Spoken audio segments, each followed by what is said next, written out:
করতে আছে, এদের দিকে লক্ষ্য রেখে ওই গ্রামকে আমি ধ্বংসে পরিণত করতে পারিনি। ভাইরা, তাহলে এখানে একটা কথা আপনি প্রমাণ পেয়ে যাচ্ছেন, যে জায়গাতে যে বাড়িতে কোরআন এবং হাদিসের কথা আলোচনা হয়, পড়াশোনা করা হয়, সেই জায়গাতে আল্লাহ পাক রব্বুল আলামিনের অশেষ রহমত বর্ষিত হয়, অশেষ রহমত বর্ষিত হয়। আজকে আমাদের এই মাদ্রাসাতে একাধিক ক্রমে 250 থেকে 350 ছেলে এখানে পড়াশোনা করে, 350 ছেলে এখানে লেখাপড়া করে। এই সমস্ত আমাদের মাদ্রাসার যে গাছ, এই গাছের যে এক ফুল, এরা এই ফুলগুলো আপনার সন্তান। কথার কথা, আজকে ছেলে এত পরিমাণে যে ছেলেদেরকে শুয়ে রাখার মতো জায়গা ঠিক ম্যানেজ করতে পারা যাচ্ছে না। একটা রুমে 25টা 30টা 15টা 20টা করে ছেলে থাকছে। গ্রামের সচেতন মানুষেরা, মাদ্রাসার হিতাকাঙ্ক্ষী কমিটিরা, সেক্রেটারি, সভাপতি সকলে সম্মিলিতভাবে তাদের মনের একটা যে আমাদেরকে ছেলেদেরকে এখানে ভালোভাবে রাখতেই হবে, বলে আমাদেরকে একটা ঘরের ব্যবস্থা করতে হবে। আপনারা একটু ভেতর দিকে গেলেই দেখতে পাবেন মাদ্রাসার ফাউন্ডেশন কাটা হয়ে গিয়েছে, অলরেডি বিমগুলো উঠতে শুরু করে দিয়েছে। 1তলা 2তলা 3তলা হয়ে যাবে ইনশাআল্লাহ আজিজ। আজকে এই ছেলেদেরকে আমরা ওই যে ঘর মিস্ত্রি তৈরি করতে আছে, এই ঘর যখন 1তলা হয়ে যাবে, 2তলা হয়ে যাবে, এদের কাজ তখন শেষ হয়ে যাবে। প্লাস্টার করার জন্য কেউ আসবে, রং চুন করার জন্য কেউ আসবে, শিল্পায়না কাজ করার জন্য কেউ আসবে। আমি বাপ, আপনি মা, সন্তানের জন্ম হয়েছে, সন্তান আমাদের বড় হয়ে উঠেছে, ছেলেদেরকে আপনারা মসজিদে পাঠিয়ে দিয়েছেন, মাদ্রাসাতে পাঠিয়ে দিয়েছেন লেখাপড়ার জন্য। আজকে বাপ মা যেমন তার একটা দায়িত্ব, অনুরূপ যুগর দারুল হুদা মাদ্রাসার প্রত্যেকটা শিক্ষকেরই অত্যন্ত গুরুত্বের সহিত নিজেদের একটা দায়িত্ব বা কর্তব্য মনে করে ছেলেদেরকে হাতে কলমে আমরা শিখাই।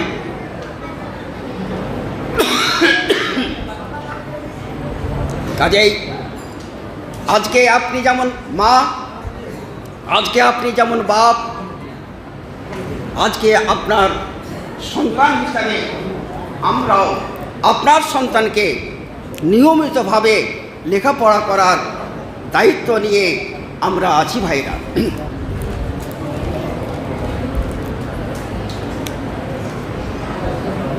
তবে আজকে আপনাদের গার্জিয়ান মিটিং ডাকা হয়েছে, আমাদের সেক্রেটারি সভাপতি আছেন, সমস্ত কমিটি কম বেশি আছেই। এই মাদ্রাসাকে সঠিকভাবে পরিচালিত করতে গেলে অর্থের যে একটা ব্যাপকভাবে খরচ হয়েছে, এটা কোথা থেকে আসছে, এ কথাটা আপনাদেরকে একটু ভাবাবার জন্য, এ কথাটাকে খানিকটা আপনাদেরকে বুঝাবার জন্য আপনাদের ছেলেদেরকে সাথে রেখে আপনাদের সাথে কমিটি কিছু মত বিনিময় করবে যে সকালবেলাতে সকাল 9টা 9:30টার মধ্যে ছেলেদেরকে ঘুগনি মুড়ি খেতে দিতে হয়। 12টা 1টা হতে হতে তাদেরকে তরকারি ভাত যা তরকারি হয় সেই অনুসারে তাদেরকে খেতে দিতে হয়, আবার রাত্রিবেলাতে তাদেরকে খেতে দিতে হয়। তাহলে যদি 200টা ছেলের সকালবেলাতে ঘুগনি মুড়ি হয়, আবার দুপুরবেলাতে যদি 200 হয়,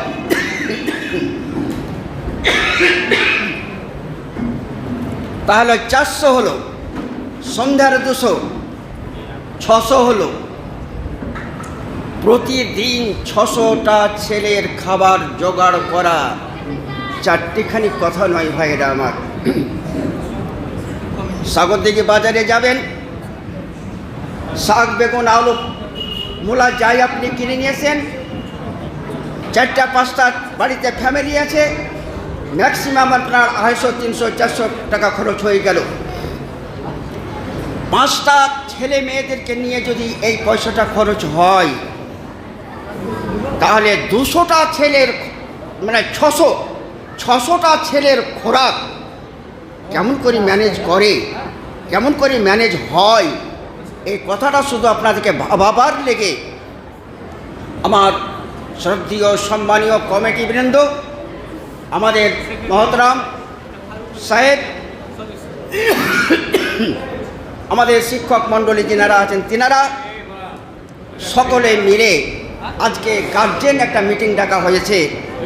আপনারা সকলে এসেছেন, এর জন্য আমরা সকলে খুশি, আমরা সকলে আনন্দিত যে আপনাদের পরামর্শ আমরা নিব, আমাদের পরামর্শ আপনারা নেবেন, যাতে সুস্থভাবে এই জান্নাতি ঘর তথা নবী মুহাম্মদ সাল্লাল্লাহু আলাইহি ওয়াসাল্লামের এই ঘর কোরআন এবং হাদিসকে টিকিয়ে রাখতে পারি, বাঁচিয়ে রাখতে পারি, সজলভাবে রাখতে পারি, সজীব করে রাখতে পারি, দেশ বিদেশে এর সুগন্ধ ছড়িয়ে পড়ুক, এইটাই আপনাদের কাছে কামনা রেখে আপাতত আজকের বক্তব্য এখানে শেষ করি।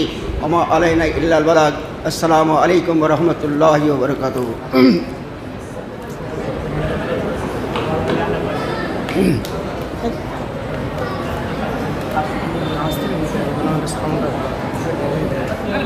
আমি বলছি না, আমি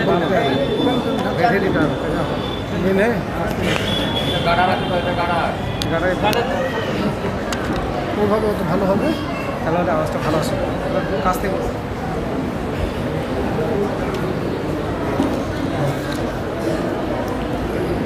আসসালামু আলাইকুম ওয়া রাহমাতুল্লাহ। মাশাআল্লাহ, জাযাকাল্লাহ, খুব সুন্দর আলোচনা হলো। এবার আমি আহ্বান করব আমাদের ওয়াত্র মাদ্রাসার সুনামধন্য শিক্ষক ফজিলাতুল শেখ মাওলানা আবরারুল হক হাফিজাহুল্লাহ ওয়ারা। আসেন আসেন শেখ।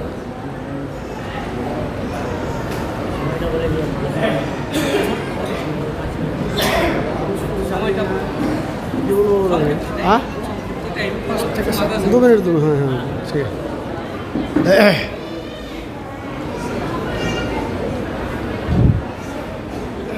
আসসালামু আলাইকুম।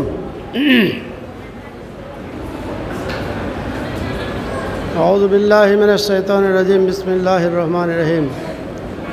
ইউতিল হিকমাতা মান ইয়াশা ওয়া মান ইউতাল হিকমাতা ফাকাদ উতিয়া খায়রান কাসীরা। আল্লাহ পাক রব্বুল আলামিনের সমস্ত তারিফ, তারপরেই নবী কুল শিরোমণি হযরতে মুহাম্মদ মুস্তাফা বলুন সাল্লাল্লাহু আলাইহি ওয়াসাল্লামের উপর শত কোটি সালাম চিরতরে বর্ষিত হোক, আল্লাহুম্মা আমিন। আজকে এই সভাটা, এই মিটিংটা, এটা একটা আলোচনা সভা যে সমস্ত ছাত্রদের গার্জেন দায়িত্বে যারা আছেন তাদেরকে ডাকা হয়েছে। তো ছাত্র কারা এখানে এসেছে? তালিব ইলম যারা, অনেক রকমের ছাত্র থাকে, স্কুলেও মিটিং হয়, হাসপাতালেও হয়, মেম্বার প্রধানেরও হয়, রকমারিভাবে মিটিং ব্যবস্থা হয়। এখানে কিন্তু শুধুমাত্র তালিব ইলমদের মিটিং ডাকা হয়েছে, গার্জেনদেরকে। আল্লাহর হুকুম, আল্লাহ পাক রব্বুল আলামিনের হুকুম যে আমরা জানতে চাইছি, মাইকটাই ধরে নাম হয়, এখানে আমরা আল্লাহর কোরআন শিক্ষা দেবে, শিক্ষা নেবে, তারই কারণে এখানে আমরা সকলেই ছেলেদেরকে পাঠিয়েছি। আজ আমরা জানি 1400 বছর আগে আল্লাহ পাক রব্বুল আলামিন নবীকে দিয়ে বলে দিলেন, নবী এদের জানিয়ে দাও, খায়রুকুম মান তাআল্লামাল কোরআনা ওয়া আল্লামাহু। এই পৃথিবীর বুকে অনেক রকমের শিক্ষায় জর্জরিত মানুষ থাকবে, অনেক রকমের শিক্ষার প্রয়োজন আছে, সমস্ত রকমের সব জিনিসের প্রয়োজন আছে, কিন্তু এদের মধ্যে খায়রুকুম, আল্লাহ পাক রব্বুল আলামিনের রাসূলকে আল্লাহ বলছেন যে বলে দাও তোমাদের মধ্যে সবচেয়ে ওই ব্যক্তি ভালো যে আল্লাহর কোরআন শিখে আর লোককে আবার শিক্ষা দেয়। এই কোরআন দিয়ে এবারে আল্লাহ রাব্বুল আলামিন বললেন ওমাইউতাল হিকমাতা, শুনে রাখো, কোরআনের জন্য অনেকেই চেষ্টা করবে শিক্ষা করার, কিন্তু সবারই ভাগ্যে জুটবে না। জুটাও মানে সহজ কথা নয়। আল্লাহ যাকে চাইবেন তাকে দেবেন। আনবে সবাই, আমার ছেলেকে মুলবি করেন, আমার ছেলেকে ভর্তি নেন। এবার যদি ছেলে নিতাম, কমিটি যদি ছেলে নিত, তো কমপক্ষে 500 ছেলে ভর্তি হতো। তো জায়গা নেই বলে ওরা লাইনে ওটা আলাদা ব্যাপার, কিন্তু এনেছে সকলে। আল্লাহ রাব্বুল আলামিন চাইলে ওই ছেলেটা যাকে আমরা ফেরত দিয়েছি হয়তো আগামী বছর আসতে পারে, বা অন্য মাদ্রাসায় ভর্তি হয়ে যোগ্য আলেম আল্লাহ করতে পারে, ওটা ওর ব্যাপার, আল্লাহর ব্যাপার। আপনারা যারা ছেলে এনেছেন তাদের জন্য দুটো কথা, যে আমরা এখানে ছেলে পড়তে দিয়েছি কেন? কোরআন শিক্ষা করবে, হাদিস শিক্ষা করবে, ভালো হবে এই খেয়ালে। তো আমরা যারা চাই যে আমাদের ছেলেরা ভালো হোক, কেমন ভালো হবে দেখেন, সকালবেলানে আপনার ছেলে কোনো হালে একটা লেখাপড়া করে, কোনো হালে একটা মৌলবি, মোটামুটি একটা মৌলবি হলো, যে একটা মসজিদে থাকবে, ইমামতি করবে। তার জন্য আল্লাহ রাব্বুল আলামিন বলছেন ওই লোকটা সবচেয়ে ভালো যে কোরআন পড়ে আর কোরআন আবার শিক্ষা দেয়। ও বুখারী শিক্ষা দিতে নাই পারুক গা, কিন্তু কমপক্ষে কোরআনের তালিমটা তো দিতে পারবে। তারই কারণে আল্লাহ রাব্বুল আলামিন বলছেন, দেখো মানুষ সকালবেলায় একটা বৈঠকখানায় একটা মৌলবি সাহেব মসজিদে থাকে, আর পাশে দুটো ডাক্তার থাকে, পাশে দুটো বড় বড় MBBS ডাক্তার আছে ধরলেন। ডাক্তার সাহেবেরা সকালবেলায় বসে আছে, আল্লাহ কাউকে যদি অসুখ না হয় তো কী খাবো, আল্লাহ কাউরি যদি পাতলা পায়খানা না হয় তো আমার ডাক্তারি চলবে কী করে, আল্লাহ কানের ডাক্তার ভাবছে কাউরি যদি কান না পচে তো আমি কি খাবো, দাঁত তোলে ও ডাক্তার ভাবছে আল্লাহ দাঁত যদি আর না পচে তো আমি কি তুলবো। বলেন, সবচেয়ে নোংরা বস্তু নিয়ে আমাদের আলোচনা।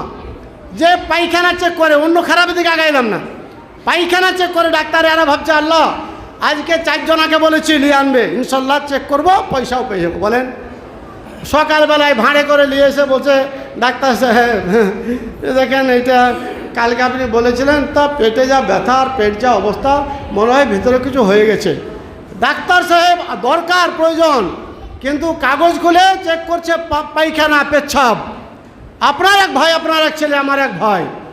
আর সকালবেলায় পাশে মৌলবি সাহেবের মসজিদ একটা সরপোষে করে একটা ছোট্ট ছেলে খাবার নিয়ে আনছে, ওই কি ওটা চেক হবে, ওটা কি চেক হবে? খুলে দেখছে তো একটা ডিম, দুটো মুড়ি, দুটো চানা, দুটো বিস্কুট, দুখান শসা কাটা, ইও খাবে, খেয়ে আল্লাহর নামাজ পড়বে, ও পায়খানা চেক করে দুটো রুজি ইনকাম করবে। বলেন, আপনারা চেয়েছিলেন যে আমাদের ছেলেরা ভালো কেমন করে হবে, আল্লাহর দেওয়া ভালো জাতের জন্য আপনারা চেষ্টা করেছেন, তাই আমরা খুশি। সমস্ত গার্জেনেরা এনে কোরআনের শিক্ষার জন্য আপনাদের ছেলেকে, যে আপনারা ডাক্তারের ইনকাম প্রতিদিন 10,000 টাকা কমপক্ষে, আর বেশি তো 1 লাখও হতে পারে, আর একটা মৌলবীর ইনকাম 30 টাকা থেকে 90 টাকা, জি, কিন্তু খাবারটা আল্লাহর নেয়ামত। সারা পৃথিবীর বুকে আল্লাহ বললেন ওমাইউতাল হিকমাতা, যাকে কোরআনের জ্ঞান দেওয়া হলো ফাকাদুতে খায়রান কাসীর, পৃথিবীর বুকে সবচেয়ে মূল্যবান জায়গায় তাকে বসালাম। এটা আল্লাহর কোরআনের কথা। বলেন ভাইরা আমার, আমরা এসেছি ছেলেদেরকে আলেম করব, তাই সমস্ত গার্জেনদের এবছর যা ভিড়, যে সব ছেলেরা জাকির নায়েক হোক, এটা আল্লাহর ফয়সালা।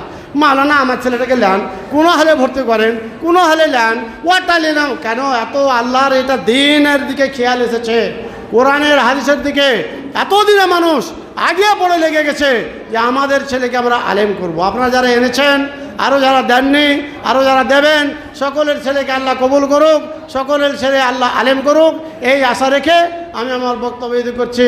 আমাদের ছেলেগুলো যেন সত্য পথের আলেম, দিনী খাদেম হয়, এই চেষ্টা দোয়া করে আল্লাহ রাব্বুল আলামিন আমাদের ছেলেদেরকে কবুল করুক। আল্লাহুম্মা আমিন। ওমা আলাইনা ইল্লাল বালাগ। আসসালামু আলাইকুম ওয়া রাহমাতুল্লাহি ওয়া বারাকাতুহু।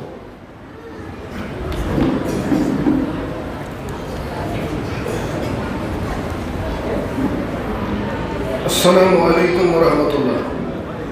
মাশাআল্লাহ, জাযাকাল্লাহ। অল্প সময়ের মধ্যে খুব সুন্দর আলোচনা হলো। এবার আমি আহ্বান করব আমাদের মাদ্রাসার যোগ্যতম সদস্য মাস্টার রইসুদ্দিন, আপনি আসুন এবং আপনার মূল্যবান বক্তব্য পেশ করুন।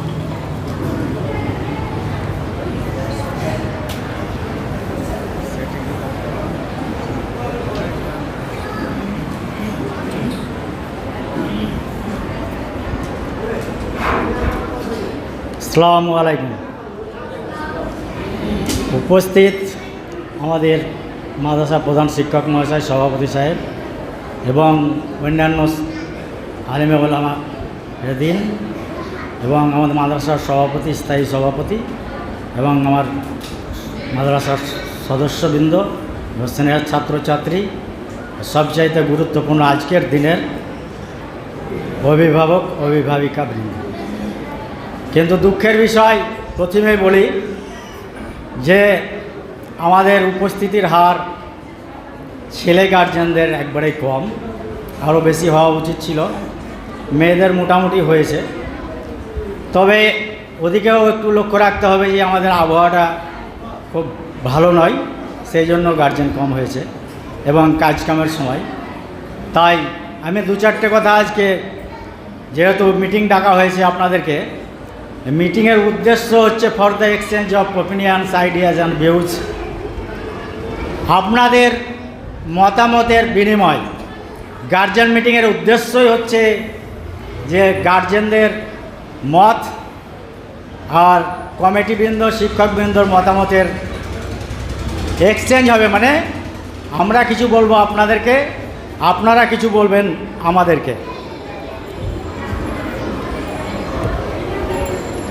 প্রধান উদ্দেশ্য হচ্ছে যেসব গ্রাম থেকে আপনারা এসছেন, তারা এই যে কয়েকদিন মাদ্রাসা আমাদের চলল, সেই চলার পথে আপনাদের ছেলে যারা ভর্তি করেছেন তাদের পড়াশোনা কিভাবে চলছে, শিক্ষক মহাশয়রা বা আলেমগণরা আপনাদের ছেলেদের সঙ্গে কীরকম ব্যবহার করছে, কিভাবে শিক্ষা দিচ্ছে, কোন কোন শিক্ষার ঘাটতি আছে, কোন আচার ব্যবহারের কি ঘাটতি আছে, সেগুলো আপনারা প্রত্যেকটা গ্রাম থেকে অন্তত একজন করে অভিভাবক বা অভিভাবকবৃন্দ একটা করে পয়েন্ট আপনারা বলার চেষ্টা করবেন। সেই পয়েন্টগুলো আমাদের এখানে নথিভুক্ত হবে এবং সেই পারপাসে আমাদের কমিটির তরফ থেকে হোক বা মাদ্রাসার প্রধান শিক্ষকের তরফ থেকে হোক, সেই উত্তরগুলো ঠিকভাবে আপনাদেরকে বুঝিয়ে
যদি রপ্ত করতে ভালোভাবে না পারে, সেই ছেলের দ্বারাই অন্য ভাষা আরবি বা ইংরেজি বা অন্য ভাষা তার দ্বারাই শিক্ষা করা অত্যন্ত দুর্বিষহ।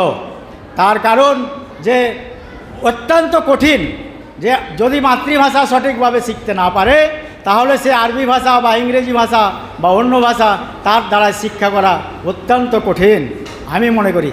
এবং আমার কাছে শিক্ষিত জেনারেল শিক্ষিত মানুষরা একমত হবেন ইনশাল্লাহ। তো আর যেটা কথা হচ্ছে, এখানে বেশি সময় নেই, সময় অনেক দরকার, কিন্তু আমি মেন পয়েন্টগুলো বলে আমি ছেড়ে দেবো। আর একটা পয়েন্ট হচ্ছে যে গার্জিয়ানদের আপনাদেরকে খেয়াল রাখতে হবে যে আপনারা মনে করছেন যে ছেলেগুলো বাড়িতে অত্যাচার করছে, বাড়িতে অশান্তি করছে, এই ছেলেটা বদমাশ খুব, আর জুলুমে বাড়িতে টিকতে পারছি না, এর বদমাইশি আর সহ্য হচ্ছে না, অনেক আমরা গার্জেনের কাছে তথ্য পাই। সেই ছেলেগুলোকে বলা হয় যে ঠেলে দে মাদ্রাসায়, খাবে দাবে পড়ে থাকবে, আর দুপাতা আরবি শিখবে, শিখে এসে চেক ধরে নেবে, চেক নিয়ে কোনো মসজিদে থাকবে আর চেক নিয়ে আদায় করে বেড়াবে। এই উদ্দেশ্য যদি থাকে তাহলে পরে সেই গার্জেনটা আপনার আল্লাহর কাছে আপনাকেও হিসাব দিতে হবে। আপনাকে খেয়াল রাখতে হবে যে আমি ছেলেকে পাঠিয়েছি পড়াশোনা করার জন্য, সঠিক শিক্ষা যাতে আমার ছেলে পায়। সঠিক শিক্ষা, proper education can develops government and the latent quality of man. একটা কথা আছে যে একমাত্র প্রপার শিক্ষা, সঠিক শিক্ষাই পারে কোনো মানুষের আসল জিনিস, ভালো জিনিসগুলো প্রকাশিত করতে। তাছাড়া কোনো মতেই কোনো কিছুতেই সম্ভব নয়। আর শিক্ষা এমন একটা জিনিস, education can not be purchased with the financial value. শিক্ষা এমন একটা জিনিস যে কোনো জায়গায় কোনো টাকা পয়সা দিয়ে তাকে কেনার ক্ষমতা পৃথিবীর কোনো শক্তি নাই। যারা পড়াশোনা করেনি, যারা অশিক্ষিত হয়েছে, তারাই সে শুধু বুঝতে পারবে শিক্ষিত লোকের সঙ্গে অশিক্ষিত লোকের কী তফাৎ। তারাই শুধু বুঝবে। এখন বয়স যারা হয়ে গেছে, লেখাপড়া করেনি, তাদের কাছেই বুঝতে পারা যাবে যে শিক্ষা কত গুরুত্বপূর্ণ জিনিস। শিক্ষা যারা করেনি তারা, আপনি নিজে না করলেও আপনার ছেলে মেয়েকে আপনি চেষ্টা করুন যাতে সঠিক শিক্ষায় শিক্ষিত হতে পারে। সঠিক শিক্ষায় শিক্ষিত যদি হতে না পারে তাহলে আজকের সমাজে আমরা দেখতে পাই এবং প্রচার হয়ে থাকে যে কোনো মৌলবি আলেম যারা তৈরি হচ্ছে তারা মা বাবাকে খেতে দেয় না, আর বড় বড় চাকরি করছে, মাস্টারি করছে, প্রফেসরি করছে, তারাও মা বাবাকে ঠিকভাবে ব্যবহার করছে না, ভাইয়ের সঙ্গে, বোনের সঙ্গে, মায়ের সঙ্গে, বাবার সঙ্গে। এগুলো ফল্ট। আমি বলেছি প্রপার এডুকেশন, শুধু এডুকেশন নয়, প্রপার এডুকেশন। তারা এডুকেশন পেয়েছে, পুঁথিগত বিদ্যা পেয়েছে, কিন্তু তারা মোরাল এডুকেশন পায়নি, নৈতিক শিক্ষা পায়নি। এডুকেশন একটা জিনিসকে আপনার প্রত্যেকটা মানুষের বাচ্চার মধ্যে দুটো জিনিস বিরাজ করে। একটা হচ্ছে অ্যানিম্যালিটি, পশুত্ব, একটা হচ্ছে হিউম্যানিটি, মনুষ্যত্ব। শিক্ষার কাজ হচ্ছে সেই পশুত্বটাকে মানুষের ভিতরে মধ্যে দেবে দিয়ে যেটা মনুষ্যত্ব, সেইটাকে জাগরণ করা, জাগিয়ে তোলা। সেই জাগিয়ে তোলা না হলে, সেই ধরনের শিক্ষা, পুঁথিগত শিক্ষা হলে এই ফল্টগুলো হয়ে থাকে।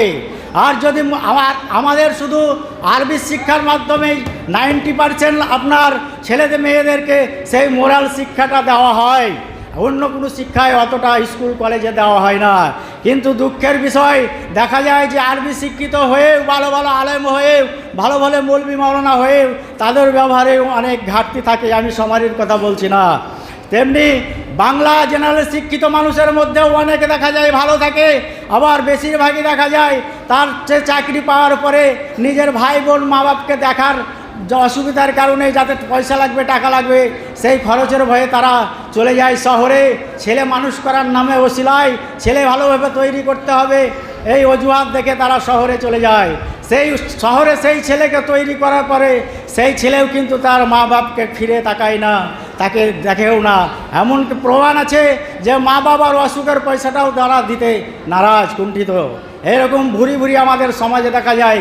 আমি এখানে 10টা হাই স্কুলের মাস্টার, 10টা মৌলবি মাওলানার নাম আমি 20টা, 25টা, 30টা এখানে এমন ঘটনা জানা আছে, বলে দিতে পারি আধ ঘন্টার মধ্যে, কিন্তু সব হতবাক হয়ে যাবেন। কিন্তু বাস্তব, এটাই বাস্তব। তাই বেশি সময় নাই, অন্যদিন কোনো দিন সময় পেলে আপনাদেরকে আরও অনেক কিছু নিয়ে আলোচনা করার ছিল, কিন্তু সময়ের সংকীর্ণতার কারণে আমি আপনাদের কাছে অনুরোধ করব, আপনারা ছেলে মেয়েকে সঠিক শিক্ষা দিবেন, সঠিক ছেলেগুলোকে পড়াতে পাঠাবেন। বদমাইশ যেগুলো পড়বে না সেগুলো অশিলায় বাড়ি ছাড়া করার জন্য ভর্তি করবেন না। ভালো ছেলেগুলোকে আরবি শিক্ষায় শিক্ষিত করুন, তার সঙ্গে সঙ্গে জেনারেল শিক্ষিত অবশ্যই করাবেন। জেনারেল শিক্ষিত না হলে শুধু আরবি শিক্ষিত, যারা শুধু আরবি শিক্ষা করে আপনি দেখবেন তারা আরবি প্লাস বাংলা শিক্ষিত মানুষের কাছে তারা অসহায়, এবং অত্যন্ত দুর্বল তাদের কাছে। এটা বাস্তব স্বীকার করতেই হবে। আমি সকলকে অভিনন্দন সালাম জানিয়ে আমার বক্তব্য শেষ করছি। আসসালামু আলাইকুম।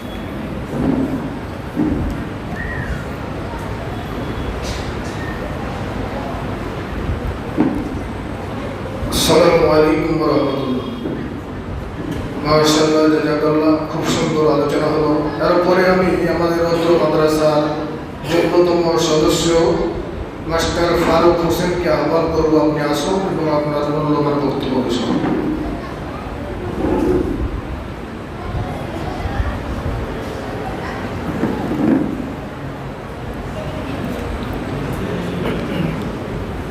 আসসালামু আলাইকুম। উপস্থিত সভাপতি সাহেব, উলামায়ে দ্বীন এবং আমাদের মাদ্রাসার কমিটিবৃন্দ এবং বিশিষ্ট ব্যক্তিত্ববর্গ এবং উপস্থিত বিভিন্ন গ্রাম থেকে অভিভাবক, অভিভাবিকা এবং স্নেহের ছাত্রদের শুভ দিন। এই বলে দু একটা কথা আমি আলোচনা করছি। এখানে আমরা বিগত কয়েক বছর ধরে, বেশ কয়েক বছর ধরে কমিটির আসনে আমরা আছি। বিশিষ্ট গ্রামের উপদেষ্টা কমিটি আমাদেরকে এই মাদ্রাসার সদস্য এবং কিছু কিছু পোর্টফোলিও তৈরি করে গেছেন। সেই হিসাবে আমরা বেশ প্রায় 9-8-9 বছর ধরে এই মাদ্রাসা যেভাবে আমরা কাজ চালিয়ে যাচ্ছি, আমাদের হিসাবে আমরা বেশ ভালোইভাবেই মাদ্রাসার যে কার্যকর সেই কাজটা সঠিকভাবে করতে পারছি, কিংবা কিছু ফল থাকলে অনেকে হয়তো সহযোগিতা করছেন। এইভাবে আমরা মাদ্রাসার কাজ এগিয়ে যাচ্ছি। কিন্তু এখানে আমাদের বিশেষ করে আজকের দিনটা করা হয়েছে গার্জেন মিটিং হিসাবে। গার্জেন মিটিং প্রত্যেকটা বছরই আমাদের হয়। আমাদের এই বছরেও গার্জেনের উপস্থিতি একটু কম, কিছু করার নেই। কাজের সময় গার্জেন মিটিং মূলত টিচারদের এবং গার্জেনদের একটা সমন্বয় করার একটা রাস্তা। গার্জেনরা বিভিন্ন তাদের তাদের বাচ্চারা যেভাবে আমাদের মাদ্রাসা দিয়েছেন, সেই বাচ্চারা কিভাবে পঠন পাঠন করছে এবং সেই পঠন পাঠনের কি ঘাটতি আছে, মাদ্রাসার শিক্ষক মণ্ডলীরা কিভাবে পড়াচ্ছেন এবং কি কি প্রয়োজন আছে সেইগুলো সমাধান করার জন্য একটা আমাদের এই রাস্তা তৈরি করে এই গার্জেন মিটিং। তার সাথে মাদ্রাসায় আর স্কুলের মধ্যে পার্থক্য একটা, যে স্কুলে কোনো পরিচালন কমিটি থাকে না, আমাদের মাদ্রাসায় এখানে পরিচালন কমিটি আছে। এই মাদ্রাসার পরিচালন কমিটি এবং মাদ্রাসার শিক্ষক এক পক্ষ এবং দ্বিতীয় পক্ষে আছে আপনারা গার্জেন। আমাদের পরিচালন কমিটি আমরা চেষ্টা করি যাতে করে আপনাদের স্নেহের ছেলেরা এই মাদ্রাসায় সঠিকভাবে শিক্ষাদান পায় এবং সঠিকভাবে পুষ্টিকর খাবার এবং সঠিকভাবে নিজেকে পরিচর্যা করার এবং থাকার একটা সুন্দর জায়গা পায়। সেই জিনিসটা আমাদের কমিটির মধ্যে আমাদের থাকা দরকার, সেটা আমরা পুঙ্খানুপুঙ্খভাবে চেষ্টা করি। তার আসল যেটা প্রমাণ যে আপনারা দেখতে পাচ্ছেন সামনে উলামায়ে দ্বীন আছে। প্রত্যেকটা আলেম আমাদের অত্যন্ত যোগ্য এবং কয়েকটা আলেম আছেন যারা হেড মোদারেস ছিলেন। তাদের প্রত্যেকে হেড মোদারেস হওয়ার তাদের যোগ্যতা আছে এবং তারা সঠিকভাবেই পড়াশোনা করান, এটা আমরা জানি এবং তারাও চেষ্টা করেন। এবং আমরা সেই যোগানটা দিয়েছি ছাত্রদেরকে যাতে করে পড়াশোনা করে, সেই জন্য সঠিক এবং যোগ্যতম শিক্ষক আমরা আনার চেষ্টা করি। দ্বিতীয়ত খাবারের ব্যাপারটা আমরা যেভাবে বিভিন্ন জায়গা থেকে দান স্বরূপ বিভিন্ন, আমাদের সরকারি কোনো অনুদান নাই, বিভিন্নভাবে আমরা কালেকশন করে মাদ্রাসার 3 থেকে 4 বেলা আমরা প্রত্যেকটা ছাত্রকে সঠিকভাবে খাবার দাবার আমরা দিয়ে থাকি। এটাও আমাদের কাজ, সেটাও আমরা সঠিকভাবে করি, আমরা সেটা মনে করি। ছাত্রদেরকে জিজ্ঞেস করবেন খাবার দাবারের কোনো ত্রুটি থাকলে সেটা আপনারা বুঝতে পারবেন। তৃতীয়ত, আমাদের এখানে অনেক ছাত্র যারা অসুস্থ হয়ে পড়ে, সেই দিকটাও, স্বাস্থ্যর দিকটাও আমাদেরকে লক্ষ্য করতে হয় এবং সেই জিনিসটা আমরা যথাযথ আমাদের কমিটির সদস্যরা প্রতিনিয়ত মিটিং বসে। এখানে আমাদের সভাপতির একটা চেম্বার আছে, সেই চেম্বারে আমাদের প্রত্যেক দিন প্রত্যেকটা বেশিরভাগই সদস্য এসে আমাদের আলোচনা করি, খালি আপনাদের ছেলেদের জন্য। ছেলে মেয়ে কথা হচ্ছে, তখন আমি স্কুল টিচার, মেয়ে কথাটা আসবে, আপনারা কিছু মনে করবেন না, মেয়ে কথাটা বলে আমার ছাত্রছাত্রী আমার কাজ, মেয়ে বারবার চলে আসছে, ছেলেরা আসে, ছেলেদের জন্য আপনাদের ভাবি। তারপরে এখন বর্তমানে যেটা সবথেকে সমস্যা, ছাত্র সংখ্যা অনেক হয়ে গেছে, কিন্তু অ্যাকোমোডেশন বা ছাত্র থাকার জায়গাটা অনেক কমে গেছে আমাদের। তাই জন্য বিল্ডিং হচ্ছে, আপনারা দেখতে পাচ্ছেন। এখন গরমের সময় একটু অসুবিধা হবে, ছাত্র থাকার জায়গা যথেষ্ট, কিন্তু গরমে একটু কষ্ট হবে। পায়খানা বাথরুমটাও শুরু করে দিয়েছে ছাত্র সংখ্যার জন্য। সেই দিক দিয়ে আমাদের কমিটি যথাসাধ্য আমরা প্রচেষ্টা চালিয়ে যাচ্ছি যে মাদ্রাসার উন্নয়ন, মাদ্রাসার পরিচালনায় কোনো ভুল ত্রুটি না থাকার আমরা যে প্রচেষ্টা চালাচ্ছি সেটা আপনারা বুঝতে পারছেন। এবং আরেকটা ব্যাপার হলো, মাদ্রাসার শিক্ষকদের আমরা প্রত্যেক বছর প্রত্যেক মাসে একটা নির্দিষ্ট দিনে আমরা বেতন দেই, প্রত্যেকের যা বেতন প্রত্যেককে দেই। এই হীন পরিস্থিতিতে আমরা দেখতে পাচ্ছি যে আমরা পরিচালন কমিটি আমরা সঠিকভাবে যেটুকু মাদ্রাসা চালাতে যতটা সম্ভব আমরা প্রচেষ্টা চালাচ্ছি।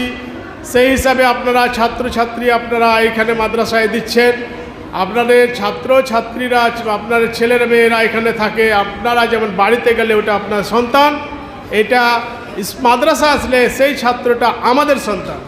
এটা ভাববেন না যে আমার ছেলেটা এমন জায়গায় দিয়েছি যে কি অসহায় অবস্থায় আছে, সেটা নয়। আমরা আপনাদের ছেলেদেরকে সন্তানের সহিত আমরা দেখি। আর অপরপক্ষে আপনারা গার্জেনদের করণীয় কি? আমাদের করণীয়টা বললাম, ভুল ত্রুটি অনেক থাকতে পারে, আপনারা সংশোধন করে দেবেন, তাই জন্য গার্জেন মিটিং ডাকা। এবার শিক্ষকদের ত্রুটি থাকতে পারে, গার্জেনের পরিচালন কমিটির ত্রুটি থাকতে পারে, সেটা আপনারা বলবেন। একে একে অনেক গার্জেনকে ডাকা হবে এখানে, আপনারা আপনাদের সঠিক বার্তাটা দিবেন যাতে আমরা পরবর্তীতে সংশোধন হতে পারি। আপনাদের করণীয় কি? আপনারা এখানে বাচ্চাটা দিয়েছেন, যে বাচ্চাটা অনেকে হিপস বিভাগে পড়ে, অনেকে দার্সে পড়ে, অনেক ছাত্র হয়তো কেউ দুষ্টু থাকতে পারে, বাড়িতেও দুষ্টু হয়, মাদ্রাসাতেও অনেকে দুষ্টু, অনেকে ভালো। এবার এইখানে এসে অনেক ছেলে মেয়ের যদি কোনো দুষ্টুমি কিংবা লেখাপড়ার ব্যাপারে যদি মাদ্রাসার টিচাররা বা শিক্ষকরা পড়াশোনার জন্য কোনো অসুবিধার জন্য কোনো কাউকে যদি শাস্তি দেয়, সেটা স্বাভাবিক, এটা অস্বাভাবিক কিছু নয়। তার কারণ আপনার ছেলেকে মানুষ করার সেই শিক্ষকদের দায়িত্ব। আপনি একজন মা বাবা হয়ে আপনার ছেলেকে শিক্ষা দেওয়ার, বাড়িতে যে শিক্ষা দেন একটা দায়িত্ব, সেই রকম আমাদের মাদ্রাসার শিক্ষকদেরও একটা দায়িত্ব যে আপনার ছেলেটা সঠিকভাবে কীভাবে মানুষ হবে। সেহেতু শাস্তি অনেকে দিতে পারে। শাস্তি দেওয়ার জন্য আপনারা গার্জেন এসে আপনার ছেলেটাকে ভালোবেসে ওই শিক্ষককে ভর্ৎসনা করবেন, অপমান করবেন, এটা কিন্তু আপনাদের বাঞ্ছনীয় নয়।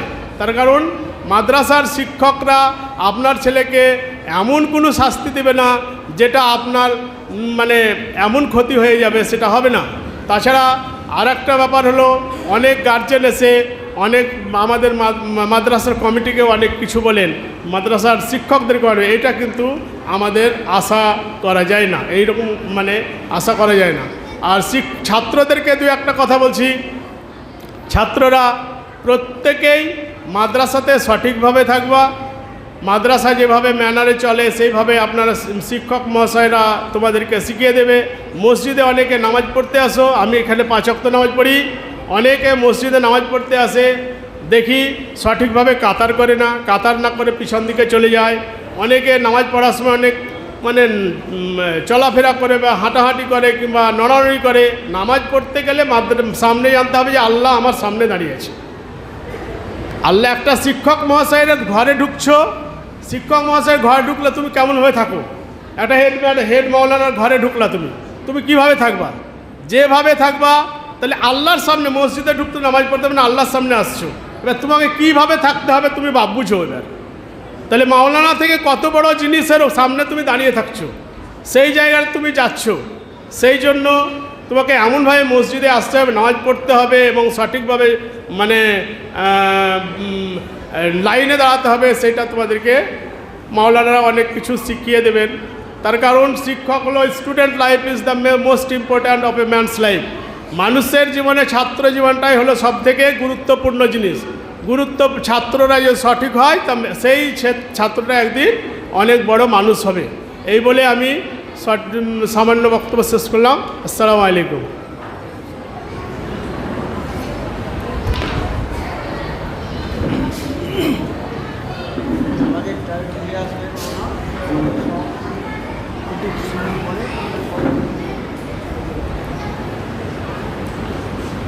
আসসালামু আলাইকুম ওয়া রাহমাতুল্লাহ। আলহামদুলিল্লাহি ওয়াহদা ওয়াসসালাতু ওয়াসসালামু আলা মান লা নাবিয়্যা বা'দা। আউযু বিল্লাহি মিনাশ শাইতানির রাজীম। বিসমিল্লাহির রাহমানির রাহিম। ইয়া আইয়ুহাল্লাযীনা আমানু কু আনফুসাকুম ওয়া আহলিকুম নারা। আমাদের জায়গা খালি আছে, খালি জায়গাটা পূরণ করে দেন তো। সামনে আসুন সবাই, একটু উঠে আসুন, সামনের দিকে আসুন সবাই।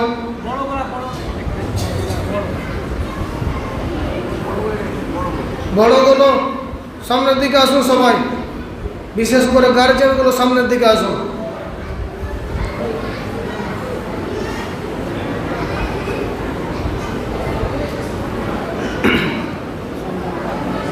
সমস্ত প্রশংসা আল্লাহর জন্য, শান্তি অবধারিত আল্লাহ রাসূলের উপর সাল্লাল্লাহু আলাইহি ওয়াসাল্লাম।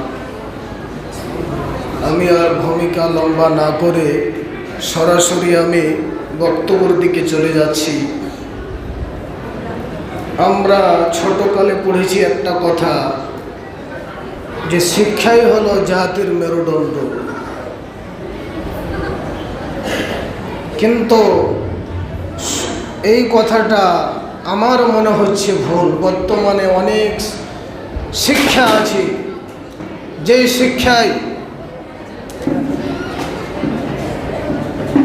শিক্ষায় অমানুষ তৈরি হচ্ছে। আসল কথা হলো সুশিক্ষাই হলো জাতির মেরুদণ্ড। সুশিক্ষা হলো জাতির মেরুদণ্ড। যেই শিক্ষা শিখে মা বাপকে সম্মান করতে পারে না, যেই শিক্ষা শিখে বড়দেরকে সম্মান করতে পারে না, যেই শিক্ষা শিখে তার চরিত্র ঠিক হবে না, সেই শিক্ষাই হতে পারে না। আসল শিক্ষা হলো সুশিক্ষাই হলো জাতির মেরুদণ্ড। সম্মানীয় উপস্থিতি, আজকে আমরা সবাই একটু চিল্লাচ্ছে যে বন্ধ করো সব,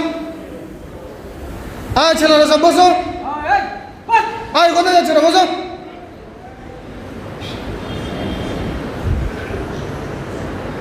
আজকে আমাদের মধ্যে মুসলিম সমাজ, তাদের মধ্যে এই কথা বলা হচ্ছে, বলছে এই বিদ্যা হলো ফকির বিদ্যা। নাউজুবিল্লাহ। এই বিদ্যা ফকির বিদ্যা হতে পারে না। এই বিদ্যা হলো জান্নাতে যাওয়ার বিদ্যা। এই বিদ্যা হলো নিজেকে চেনার বিদ্যা, নিজের অস্তিত্ব জানার বিদ্যা। কি করে আমি আসলাম? সম্মানীয় উপস্থিতি, যদি আমরা সঠিকভাবে সঠিক বাচ্চাকে, সবচেয়ে যেই ভালো ছেলে, তাকে যদি আমরা মাদ্রাসায় দিই এবং তাকে আমরা জীবনের সব কিছু দিয়ে তাকে মানুষের মতো মানুষ করা, তাহলে আপনার ছেলে আলেম হয়ে, আপনার ছেলে আলেম হয়ে মাসে 1 লাখ টাকা ইনকাম করুন। আপনাকে আশ্চর্য লাগতে পারে।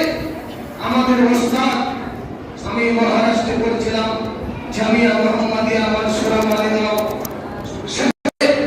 এক একটা শিক্ষকের বেতন 80 থেকে 1 লাখ, 1 লাখ থেকে 80,000 পর্যন্ত তাদের বেতন আছে। তাদেরকে মানুষ করেছে সেইভাবে। কিন্তু আমাদের অবস্থা, আমাদের মধ্যে যেই সবচেয়ে দুর্বল, আমাদের মধ্যে যে সবচেয়ে হ্যান্ডিক্যাপ, আমাদের মধ্যে যে যাকে আমরা মানুষ করতে বাপ মা পারে না শাসন করতে, তার শয়তানির কারণে, তার বদমাইশের কারণে ওই ছেলেটাকে আমরা মাদ্রাসায় দিই। ই ভিক্ষা করবে না তো কি করবে বলো? এই ছেলে ভিক্ষা করবে না তো কি করবে? সম্মানীয় উপস্থিতি, আল্লাহ রাব্বুল আলামিন বলেছেন, ইয়া আইয়ুহাল্লাযীনা আমানু কু আনফুসাকুম ওয়া আহলিকুম নারা। হ্যাঁ ঈমানদারেরা, তোমরা নিজে বাঁচো এবং নিজে বাঁচার সাথে সাথে তুমি তোমার পরিবারকে বাঁচাও। পরিবারকে বাঁচাও। পরিবারকে বাঁচাতে হবে। যদি কোনো বাবা মার অবহেলার কারণে কোনো সন্তান যদি জাহান্নামে চলে যায়, সেই বাবা যদি তাহাজ্জুদের নামাজও পড়ে, সেই বাবার জান্নাত হবে না, সেই বাবার জান্নাত হবে না। আল্লাহ বলেছেন, আল্লাহ এটা দায়িত্ব দিয়েছে, একটা সন্তান হয়েছে মানে আপনার দায়িত্ব। আল্লাহ আপনাকে আমানত দিয়েছে, এই আমানতের হেফাজত করতে হবে আপনাকে। আপনি যদি আপনার সন্তানকে, আসল সন্তানের আসল বিশ্ববিদ্যালয় হলো, আসল বিশ্ববিদ্যালয় হলো মায়ের কোল, সেখান থেকে যদি আদব কায়দা শিখতে না পারে, সেখান থেকে যদি সন্তান মানুষের মতো মানুষ না হতে পারে, পৃথিবীর কোনো ইউনিভার্সিটি তাকে মানুষের মতো মানুষ করতে পারবে না, পারবে না। একজন মা, কত বুদ্ধিমত্তা মহিলা, আমি আমার মা বোনদেরকে বলছি কথাগুলো ভালো করে শুনবেন। কত বুদ্ধিমতী মহিলা, তিনি তার ছেলেকে বলছে, বলো তো বাবা তুমি কি হবে বড় হয়ে, তুমি কি হবে বড় হয়ে? ছেলে বলছে, আব্বু আমি আম্মু আমি ডাক্তার হব। মা বলছে, না, আজকে ডাক্তারেরা কসাই হয়ে গেছে, তারা সঠিকভাবে চিকিৎসা করে না, তারা টাকার লোভে তাদেরকে অনেক ফান্দে ফেলে, তুমি ডাক্তার হবে না। তাহলে মা আমি হব, প্রফেসর হব। বলছে, না তুমি প্রফেসর হবে না। অনেক কথা বলার পরে সেই সন্তান বলছে, মা তাহলে তুমি বলো আমি কি হব? সেই মা বলেছিল, সর্বপ্রথম তুমি মুসলিম হবে, সর্বপ্রথম তুমি মুসলিম হবে। তুমি যদি মুসলিম হয়ে তুমি ডাক্তার হও, তোমার দ্বারাই জাতির উপকার হবে। তুমি যদি মুসলিম হয়ে তুমি মাস্টার হও, তুমি জাতির উপকার করতে পারবে। তুমি যদি মুসলিম হয়ে তুমি আইনজীবী হও, তুমি জাতির উপকার করতে পারবে। নচেত তোমার দ্বারাই জাতির ধ্বংস হবে। সম্মানীয় উপস্থিতি, কত সুন্দর কথা বলেছে। তো বলার উদ্দেশ্য হলো, মাই হলো প্রথম বিশ্ববিদ্যালয়। আপনার কাছে সন্তান গড়বে। অনেক ছেলেকে মানুষ করতে পারে না বলে মাদ্রাসায় দিয়ে যাচ্ছে। ওই ছেলে যখন পালিয়ে যাচ্ছে মাদ্রাসা থেকে, তখন এসে বলছে, আপনারা করেন কি মাদ্রাসায়? বলেন তো মাদ্রাসায় কি করেন আপনারা বসে বসে? আপনার 7টা ছেলে 4টা ছেলে আপনি যদি কন্ট্রোল না করতে পারেন, 200টা ছেলে, আমরা নামাজ পড়তে আসছি, কোনো শয়তান বদমাশ ছেলে যদি পায়খানায় থাকে, নামাজের সময় যদি কেউ পালিয়ে যায়, তার ব্যাপারে আমরা কি করতে পারি? তার ব্যাপারে আমাদের দায় কি? আমাদের এখানে ভুল কোথায়? একজন গার্জেন এসে এমনভাবে তিনি কথা বলছেন, আমাকে বলেনি, অন্যজনের সামনে বলেছে যে হেড মাওলানাকে দেখে নেব। আমার ছেলে পালালো কেন? হেড মাওলানাকে দেখে নেব। এই শিক্ষাটা আপনাকে দিতে হবে যে মাদ্রাসা থেকে বের হবে না, হেড মাওলানার অনুমতি ছাড়া কোনো ছাত্র, আপনাকে শিক্ষা দিতে হবে আপনার সন্তানকে। মাদ্রাসা গেছো, হেড মাওলানার দায়িত্ব দিয়েছি, সমস্ত শিক্ষকের দায়িত্ব দিয়েছি, কোথাও বের হবে না, তাদের অনুমতি ছাড়া এই শিক্ষা আপনাকে দিতে হবে। সম্মানীয় উপস্থিতি, তাবিনের ইতিহাস খুলে দেখুন। তারা জীবনের সব কিছু দিয়ে, জীবনের সব কিছু দিয়ে শ্রেষ্ঠ সন্তানকে, সবচেয়ে ভালো সন্তানকে মানুষ করতে চেয়েছে। তাদের মধ্যে একজন হলো আহমদ ইবনে হাম্বল। আহমদ ইবনে হাম্বল তিনি 10 লক্ষ হাদিসের হাফিজ, অনেক সম্পদশালী ছিল। সন্তানকে মানুষ করতে করতে, দিন শেখাতে শেখাতে সব শেষ করে দিয়েছে। আজকে গার্জেনের কথা হচ্ছে যত সহজে পারা যায়, যত ফ্রিতে পারা যায়, এটা হচ্ছে গার্জেনের কথা। কিন্তু বিদ্যা ওরকমই হবে, যত ফ্রি নেবেন বিদ্যা ওরকমই হবে। সম্মানীয় উপস্থিতি, আল্লাহ রাব্বুল আলামিন বলেছেন ইউতিল হিকমাতা মাইয়াশা ওয়া মান ইউতাল হিকমা ফাকাদ উতিয়া খায়রান কাসীরা। আল্লাহ যাকে ইচ্ছা তাকে জ্ঞান দান করে। ওয়া মান ইউতাল হিকমা, আর যাকে এই জ্ঞান দান করা হয়, মানে এই জ্ঞানটা চেয়ে নিতে হয়, আল্লাহর কাছে চেয়ে নিতে হয়, দোয়া করতে হয় আল্লাহর কাছে এই জ্ঞান অর্জন করার জন্য। অভিভাবককে দোয়া করতে হবে, দোয়া করতে হবে আল্লাহ আমার সন্তানকে মানুষের মতো মানুষ করো। ওয়া মান ইউতাল হিকমা ফাকাদ উতিয়া খায়রান কাসীরা। যাকে এই ইলম দেওয়া হলো, যাকে এই জ্ঞান দেওয়া হলো, তাকে প্রভুত্ব কল্যাণ দান করা হলো। বলুন তো সেই প্রভুত্ব কল্যাণটা কি? সেটা হলো এই যে আহমদ ইবনে হাম্বল 10 লক্ষ হাদিসের হাফেজ, কিয়ামত পর্যন্ত যত মুসলমান আসবে সম্মানের সাথে তার নাম নেবে, সম্মানের সাথে তার নাম উচ্চারণ করবে। রাহেমাহুল্লাহ, আহমদ ইবনে হাম্বল রাহেমাহুল্লাহ, এইভাবে তার নাম নেবে। এটাই হলো প্রভুত্ব কল্যাণ। কত বড় বড় ব্যবসায়ী, বড় বড় বিজনেসম্যান চলে গেছে, তাদের নাম কেউ নেয় না, কিন্তু আহমদ ইবনে হাম্বল তিনি চলে গেছেন অনেক আগে। আজ যত মুসলমান আছে সবাই শ্রদ্ধার সাথে সেইভাবে নাম নিচ্ছে আহমদ ইবনে হাম্বল রাহিমাহুল্লাহ। সম্মানীয় উপস্থিতি, আপনাদের টার্গেট থাকবে আমার ছেলেকে আমি দেশের সেরা আলেম তৈরি করব, তার জন্য যা কিছু প্রয়োজন, যা কিছু দেওয়ার প্রয়োজন আমি দেব। আমার ছেলেকে আমি মদিনা ইউনিভার্সিটিতে পাঠাবো, আমার ছেলেকে আমি মদিনা ইউনিভার্সিটিতে পাঠাবো, মাদানি করব। এরকম আপনাদের টার্গেট থাকতে হবে এবং আপনাদেরকে উৎসাহ দিতে হবে, বেটা তুমি পারবে, তোমার দ্বারাই সবই হবে, তুমি পারবে মাদানি হতে। আমার বিশ্বাস তুমি একদিন আমার মুখ উজ্জ্বল করবে। প্রত্যেক অভিভাবককে বলছি, বেশি বেশি করে আপনারা উৎসাহ করবেন আপনার সন্তানকে। আপনাদেরকে একটি ঘটনা বলি, সেই ঘটনা শুনলে আশ্চর্য হবেন, হৃদয় বিদারক ঘটনা। আমি নামটা আমার খেয়াল আসছে না। একজন ইয়াতিম ছেলে, তার মা তাকে কষ্ট করে মানুষ করেছে, হাড় ভাঙা খাটনি খেটে তাকে মানুষ করেছে। সেই মা বাচ্চাটাকে স্কুলে দিয়েছে, মেশনে দিয়েছে পড়তে। কিছুদিন পর প্রধান শিক্ষক তার মাকে একটা চিঠি লিখে পাঠালো। মা চিঠিটা পড়ে হাসতে লাগলো, দিয়ে বলল যে চিঠিতে কি লেখা আছে জানো?